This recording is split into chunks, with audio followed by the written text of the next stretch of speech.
Olá, sejam todos bem-vindos ao treinamento sobre NR17 e ergonomia promovido pela EHS Consultoria. O meu nome é Sérgio Monteiro, sou fisioterapeuta do trabalho e ergonomista, e hoje nós iremos abordar no módulo 2 sobre o levantamento, transporte e descarga de materiais. Eu pergunto para vocês, nas atividades de trabalho que vocês exercem, há algum transporte e manuseio de cargas, pesos, objetos um pouco mais pesados? Se a resposta for positiva, então esse módulo vai ajudá-los a prevenir algumas lesões, né, e dar algumas dicas sobre como podemos manusear esses objetos sem que nos causem algum desconforto ou até gerem problemas maiores. Por volta de 287 a.C. a 212, Arquimedes, é bem conhecido, matemático, inventor, ele disse essa frase: "Dê-me uma alavanca e um ponto de apoio e levantarei o mundo." Então, desde essa época, o ser humano ele se preocupa em soluções para poder facilitar a sua vida no dia a dia. Nesse caso, o levantamento de alguma carga ou um peso maior do que o suportado, caso ele fosse levantá-lo com suas próprias mãos. Então, esse princípio da alavanca, ele é muito utilizado, né, principalmente na física e no nosso dia a dia. Todo mundo sabe quando a gente vai trocar o pneu de um carro, quanto maior o braço de alavanca da chave de roda, menos esforço nós vamos fazer ao trocar esse pneu. E quando a gente traduz isso para o nosso dia a dia no trabalho? Então, hoje nós iremos discutir um pouco e, mais uma vez, qualquer dúvida que tiverem, sintam-se à vontade de entrar em contato com a EHS Consultoria, que eu terei o prazer em respondê-los, ok?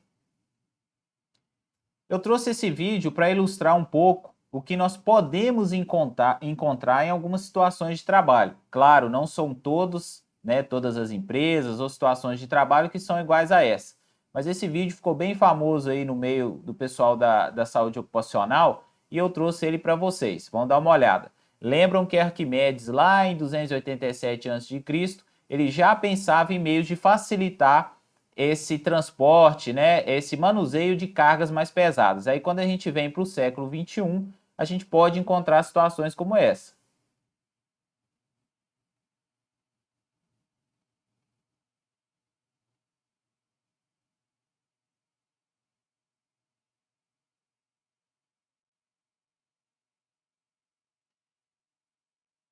Vejam a estratégia desses trabalhadores, vejam se é um trabalho, acima de tudo, seguro ou não. O peso deste objeto, no caso o saco, né? Não sei se é um saco de cimento, argamassa, ração.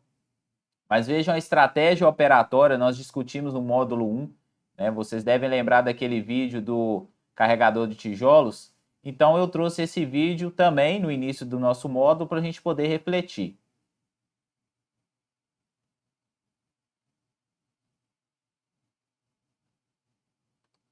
Então é isso, vamos seguir e vamos discutir um pouco e refletir sobre o que a gente acabou de ver e alguns princípios, né, que podem facilitar o nosso dia a dia, principalmente quando a gente realiza o manuseio, levantamento e descarga de materiais.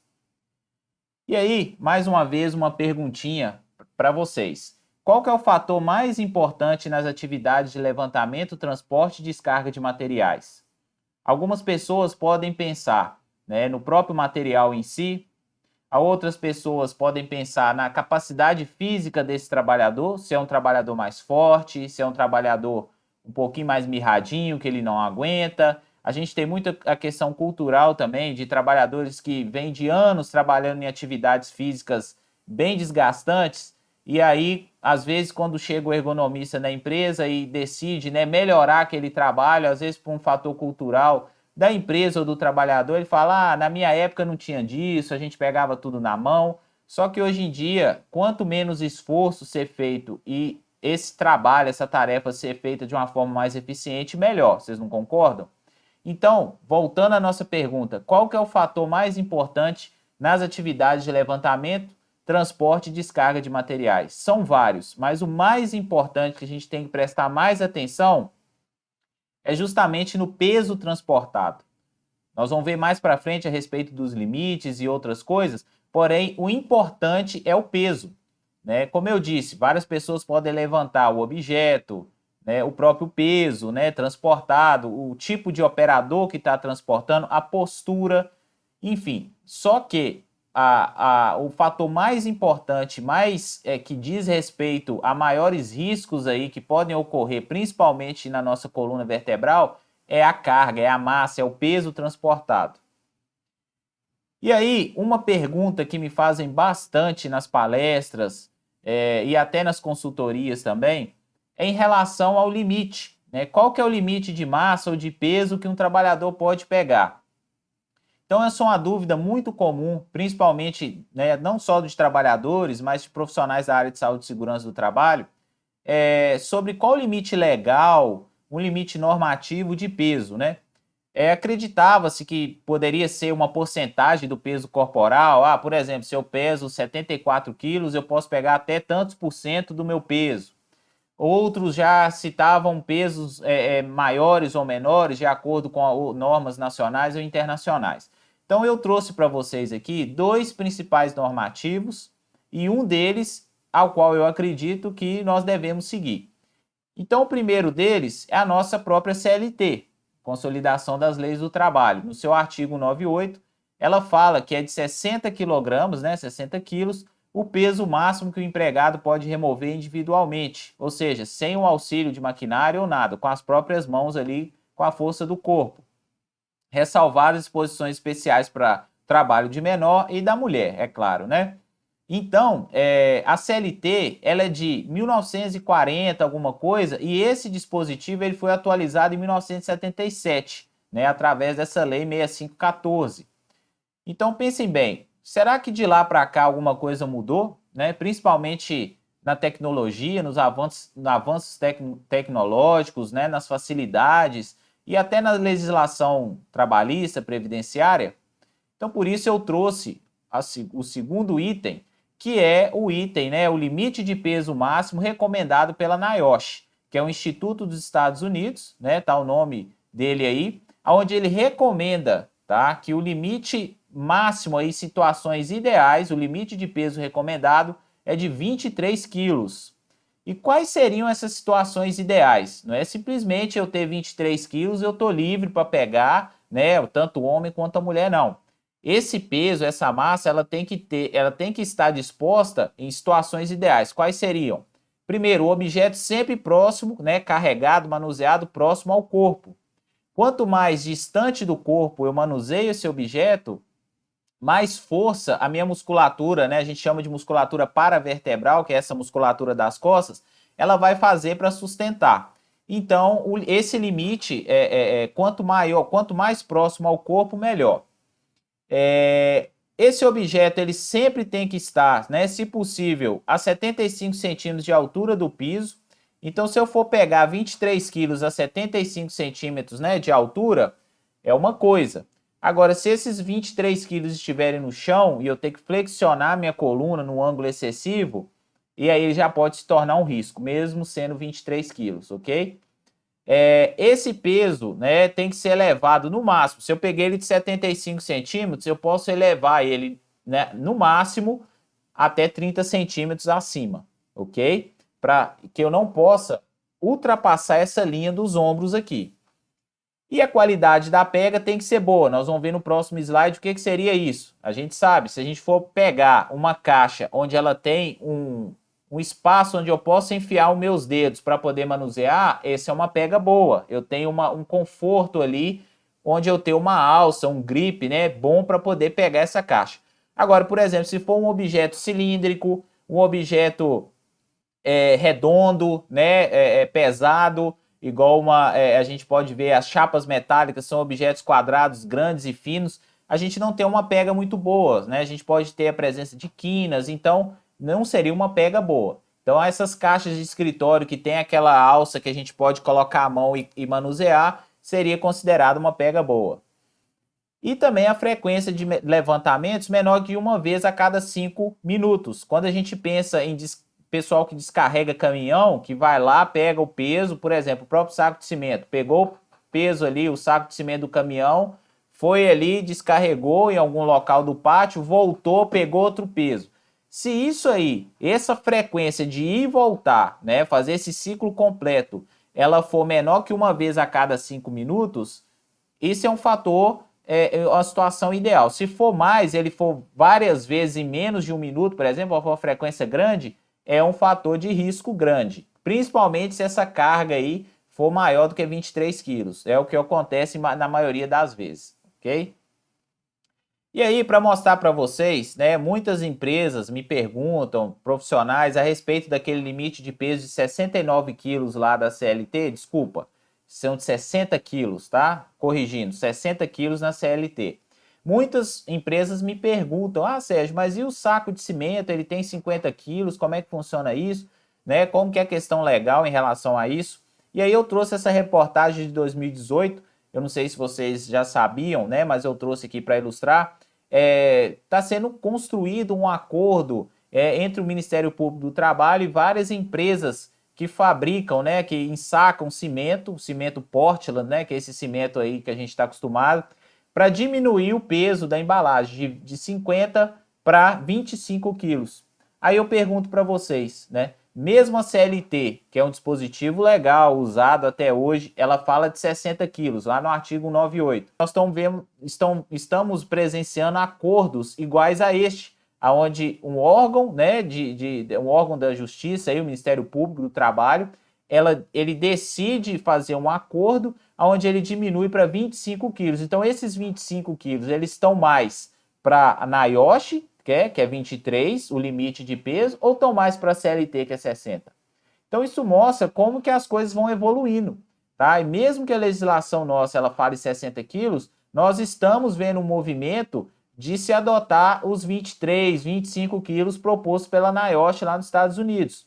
Claro, para se chegar a esse limite, é feito um cálculo, o ergonomista ele analisa cada situação, várias variáveis, né, entram em conjunto aí, e aí isso mostra que as autoridades brasileiras elas estão mais alinhadas, né, principalmente a Justiça do Trabalho, Previdenciária, aos 25 ou 23 quilos, tá joia? Então a minha dica para vocês, né, das empresas, tentem a questão do fator mais importante que eu já expliquei, que é o peso transportado, tentem que esse peso fique próximo aí entre 23 e 25 quilos, tá? E principalmente nas situações ideais que eu citei. Então tá aqui, né? Essas figuras foram tiradas da NIOSH. Então é um exemplo, né? Onde a gente faz esse cálculo, o ergonomista é o profissional mais habilitado para poder fazer esse cálculo das situações de trabalho, tá? Isso é só a título de curiosidade que eu estou mostrando para vocês.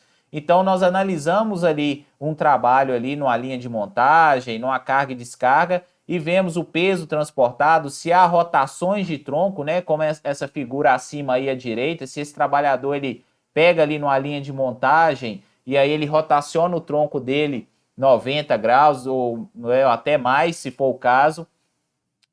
Ali a distância, vocês podem ver aí 75 centímetros do piso, é um facilitador, né? Ele está pegando 15 quilos ali, que é uma carga que está dentro do limite de 23, né? Vocês podem ver o ponto inicial para o ponto final, ali um pouco acima, ali onde está pontilhado, é mais ou menos 40 centímetros, passou um pouco dos 30, mas enfim, no final, nós colocamos isso numa equação, e essa equação vai me dar, né, um limite ali, se esse limite de levantamento ele pode me gerar o risco para aquele trabalhador ou não, tá? Então, mais uma vez, isso é o tipo de cálculo, o tipo de análise que o ergonomista faz, tá? E aí o símbolo da NIOSH. A questão da pega é o que eu já expliquei para vocês. Aí embaixo nós temos exemplificado uma pega boa, né? Uma pega razoável, uma pega ruim.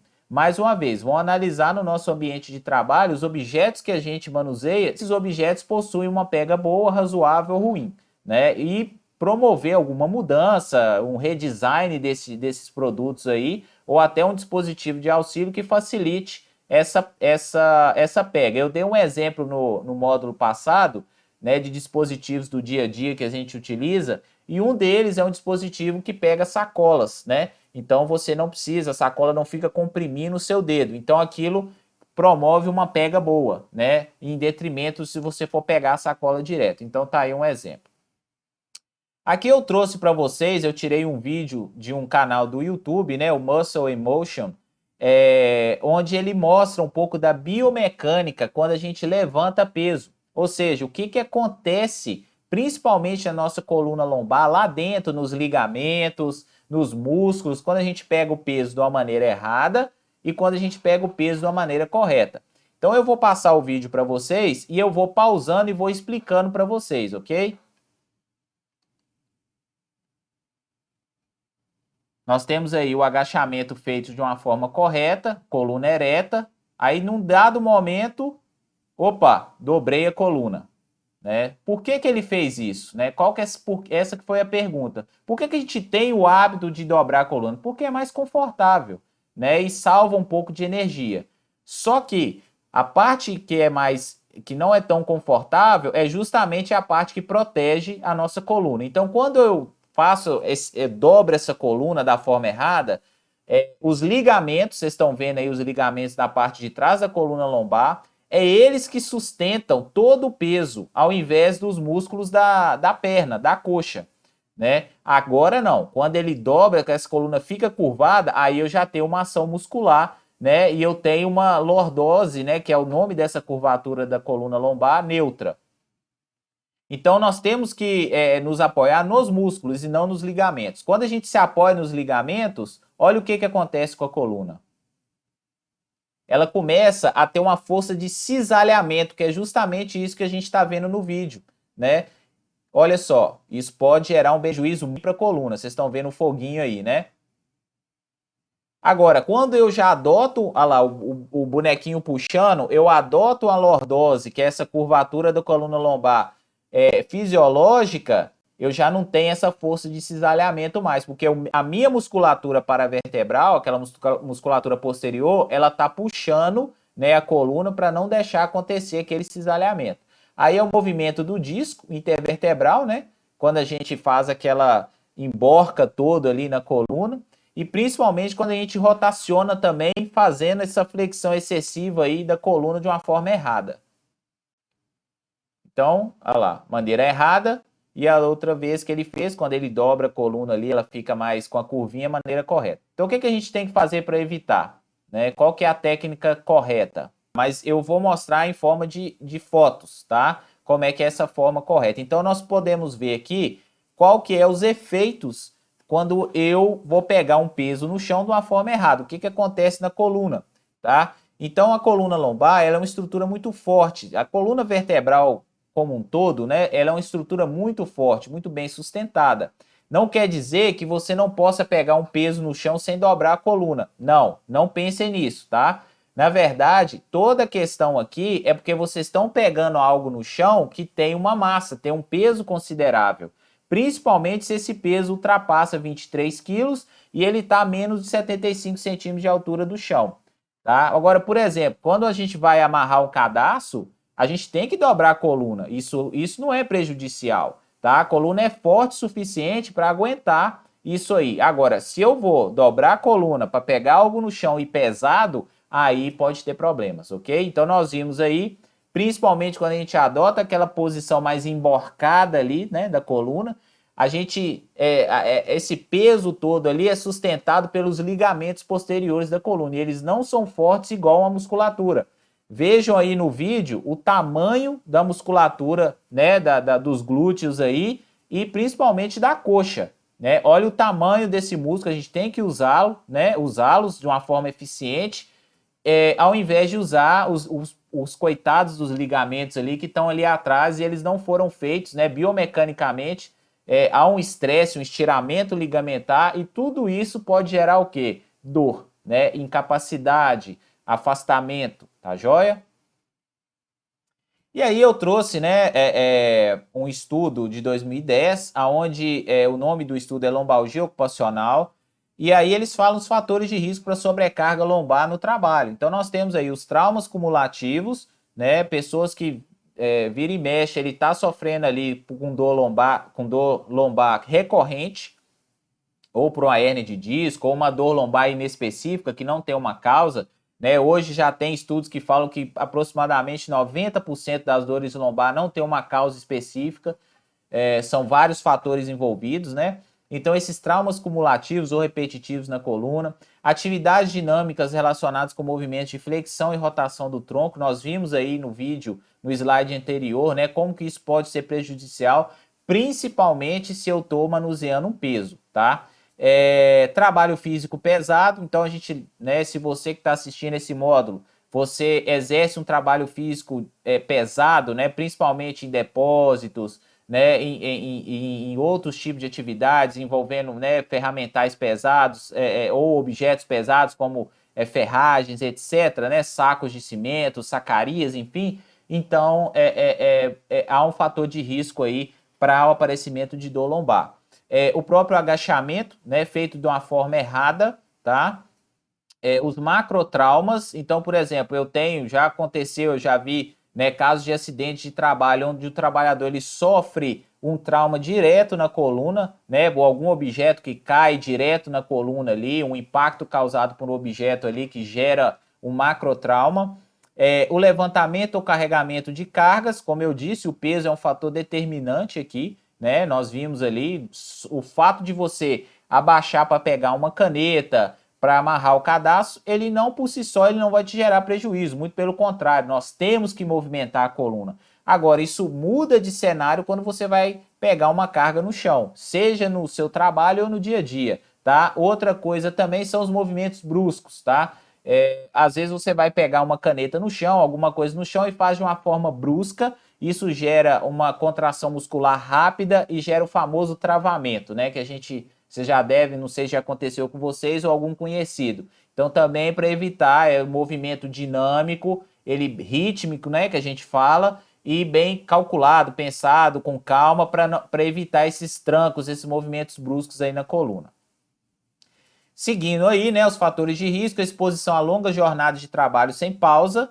Então, é um fator aí meramente administrativo, né? Se eu vou como ergonomista numa empresa e eu observo que o trabalhador está ficando ali 4, 5, 6 horas em pé, direto, sem pausa, sem nada, e ainda manuseando carga e peso, uma recomendação óbvia seria a adoção de pausas, né? Isso às vezes não geraria nenhum custo para a empresa, né? Muito pelo contrário. Então é um fator de risco, né? Quando a gente não tem pausa no trabalho, as vibrações do corpo inteiro também é um fator de risco, né? O pessoal que mexe com britadeira, né? Até também o pessoal que é motorista de caminhão, de ônibus aí, interestadual, ou então até intermunicipal também, ou dentro do município também sofre. Por isso que os bancos dos caminhões, dos ônibus aí mais novos, eles têm amortecedores e tudo, é justamente para evitar essa vibração.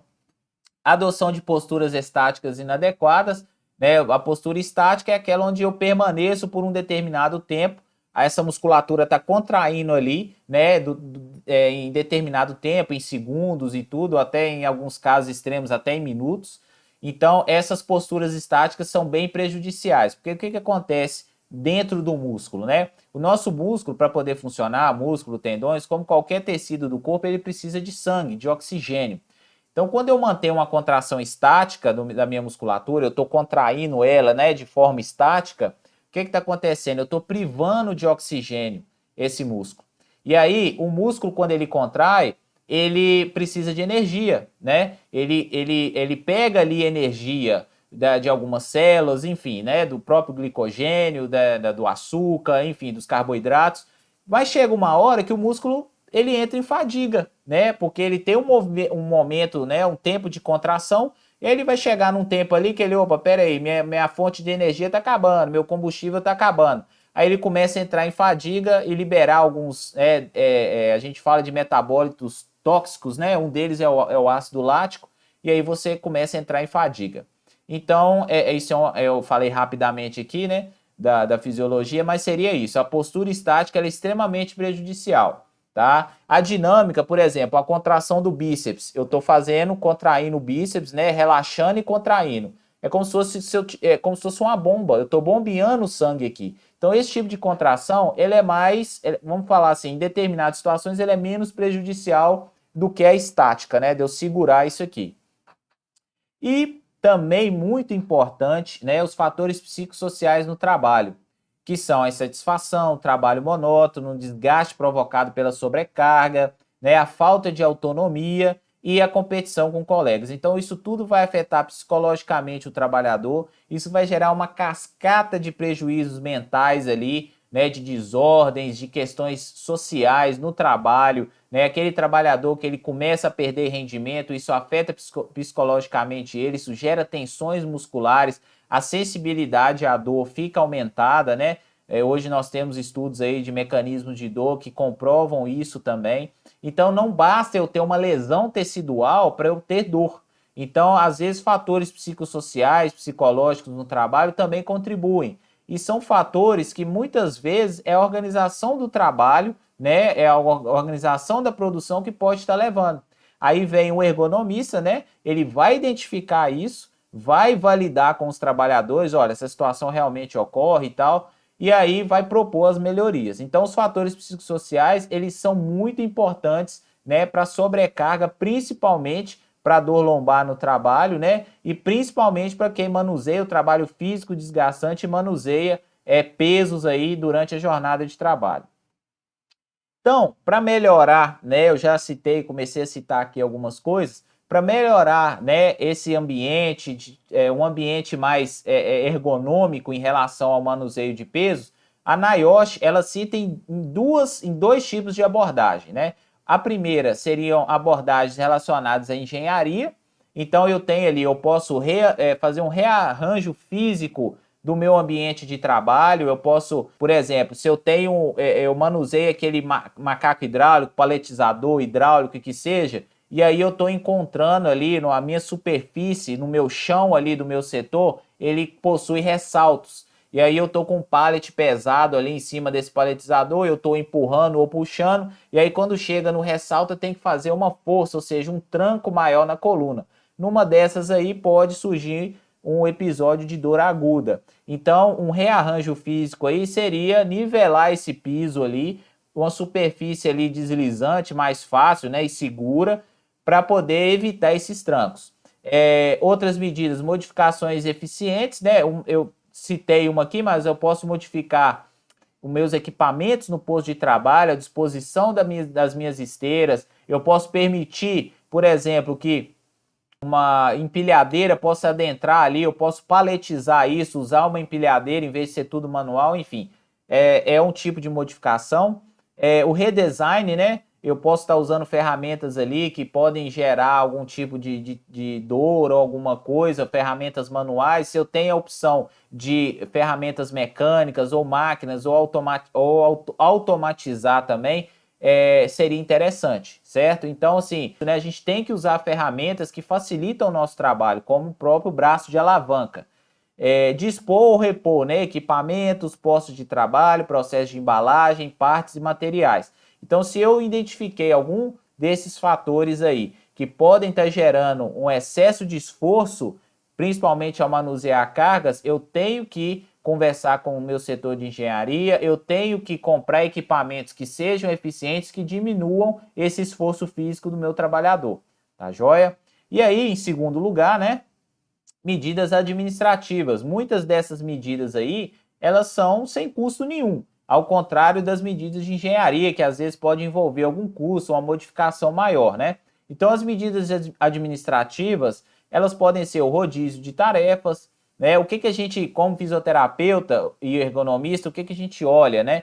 A questão, ó, o trabalhador numa certa tarefa, ele utiliza muito o tronco, né? A coluna lombar, uma musculatura paravertebral, musculatura abdominal, e aí nós vamos rodiziar ele com uma tarefa onde ele já vai ficar mais sentado, né? Ele não vai utilizar tanto essa musculatura para dar tempo dela descansar.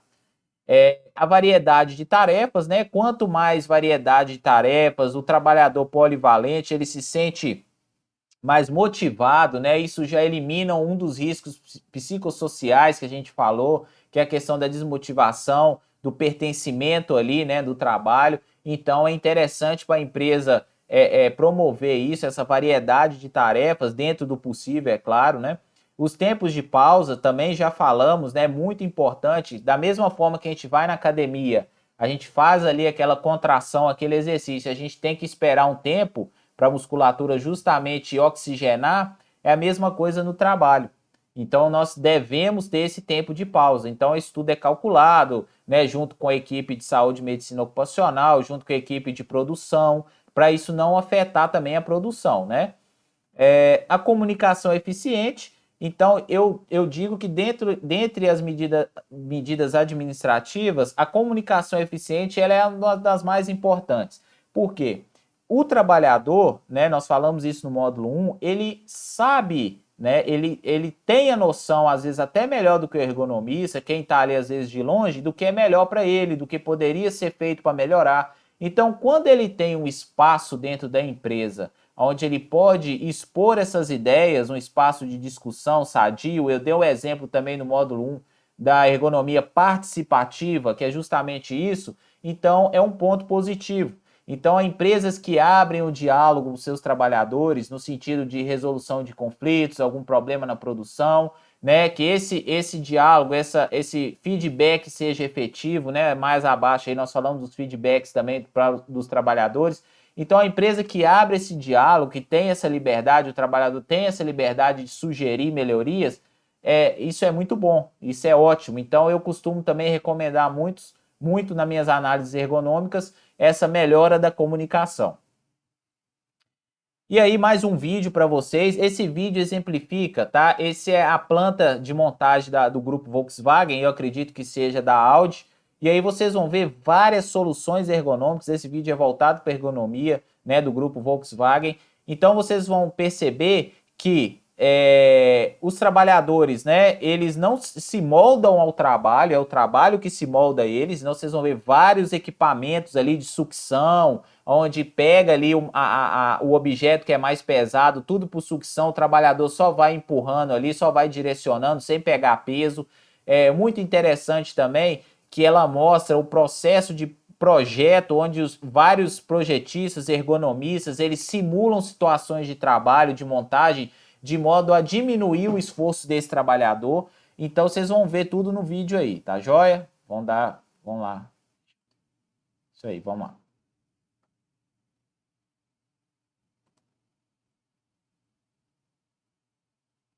Então percebam aí, né, as inovações ergonômicas, olha só. O trabalhador sempre numa posição mais confortável. Aí antigamente, como que o trabalhador tinha que se moldar ao carro, né? Ele dentro do carro ali, com a coluna flexionada e tudo. Agora não, é o carro, né, que se molda, as situações de trabalho que se molda ao trabalhador. Então nós temos aí, né, as ferramentas de sucção, ele praticamente não manuseia um peso excessivo. Olha lá, mais uma ferramenta aí, né? Isso e tem dessa ferramenta para sacarias também, sacos, né? Manuseio de saco de cimento, de ração, enfim, grãos, a roda lá, o tanque do caminhão, enfim. Vocês podem ver várias soluções aí. O trabalhador quase fica numa postura neutra, né? Sem uma postura estranha. Aí é a parte de design, de ergonomia, onde eles pensam ali, né? A parte da montagem, utilizando realidade virtual, né, como que vai ser a montagem, esse trabalhador na melhor postura possível. Isso aí assim, é primeiro mundo, né, na questão de ergonomia. Aí os famosos exoesqueletos também, que estão sendo usados aí há uns 2, 3 anos, né, alguns estudos, a própria Fiat, em Betim, ela tem alguns estudos junto com o FMG nisso, né, e aí no final o carro sai, todo mundo feliz, o trabalhador sem nenhum tipo de esforço. Então eu achei esse vídeo interessante para mostrar para vocês, né, como que uma empresa, né, uma multinacional, uma empresa global, já passou, né, por várias coisas aí, em termos de tecnologia, avanços, e como ela trata aí a questão da ergonomia. E também, né, nós estamos finalizando algumas dicas gerais, né, em relação ao manuseio de cargas. Primeiro, sempre o nosso corpo tem que estar numa posição neutra. Vocês acabaram de ver no vídeo os trabalhadores da Volkswagen sempre numa posição neutra, eles não estão flexionando muito a coluna, não estão rotacionando, então é uma flexão neutra. Por que essa flexão neutra? Nessa posição neutra, nessa posição, os músculos e ligamentos, né, eles estão na melhor ali, no melhor posição, a posição que pode exercer mais força, né, ser mais eficiente sem prejudicá-los. Então, por isso que a gente tem que estar nessa posição.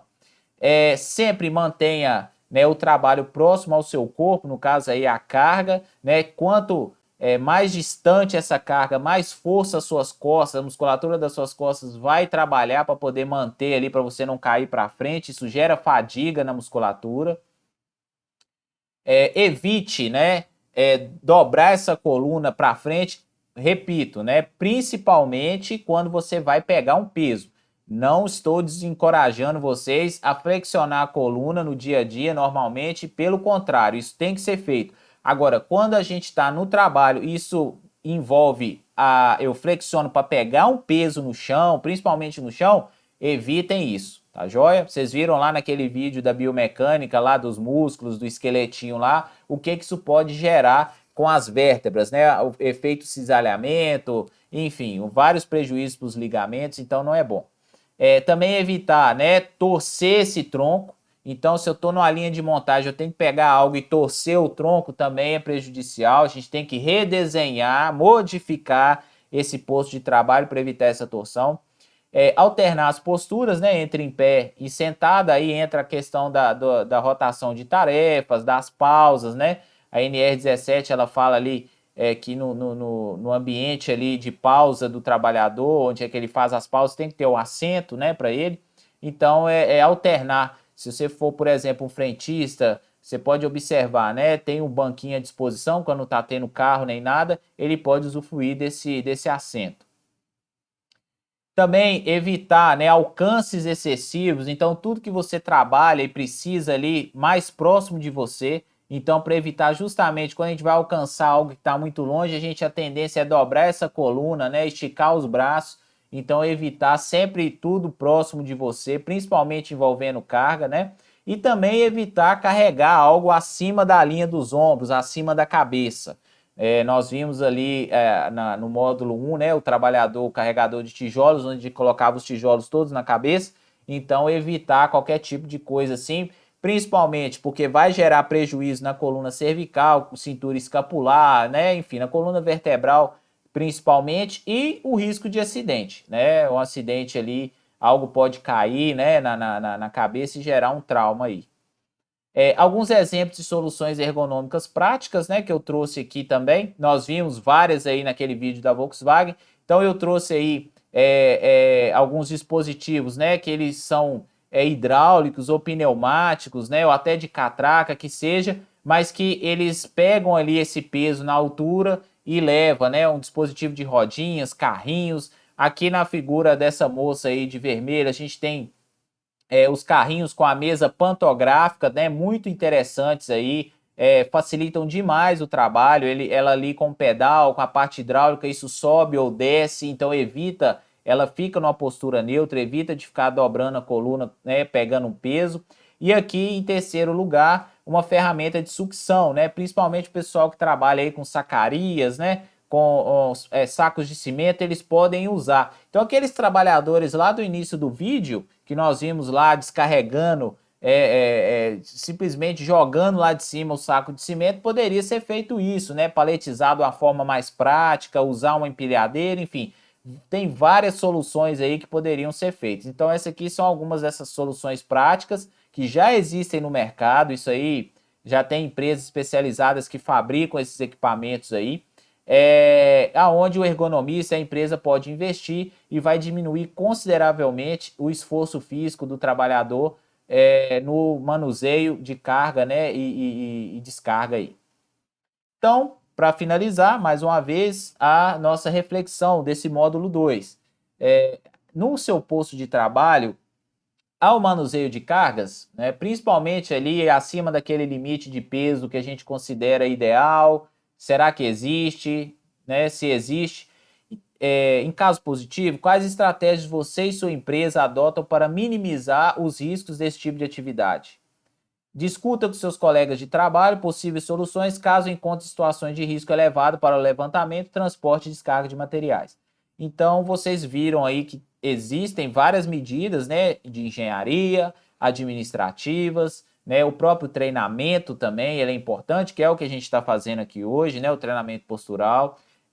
Eu faço uma observação em relação à ginástica laboral, ela é importante? Ela é importante, sim, né? Mas se eu tenho um ambiente de trabalho completamente desfavorável, na minha opinião, não seriam 10 minutos de alongamento, alguma coisa assim que faria a diferença. Na verdade, a diferença maior seria modificar aquela situação de risco, e a parte ergonômica entrando aí também em conjunto, né? Às vezes com a atividade da ginástica laboral, aí sim seria uma atitude efetiva. Agora, só a ginástica laboral ali seria cobrir o sol com a peneira, né? Vamos falar assim. Então, vamos refletir aí, vamos pensar se no posto de trabalho, nas nossas atividades no dia a dia no trabalho, existem situações, né, de risco ali e o que, que eu posso fazer baseado no que a gente aprendeu aqui hoje para minimizar. Beleza? Então eu vejo vocês no módulo 3 e foi um prazer, né? Qualquer dúvida, mais uma vez, entre em contato com a EHS Consultoria e aí nós vamos tirar essas dúvidas aí, tá joia? Um abraço e até mais. Obrigado.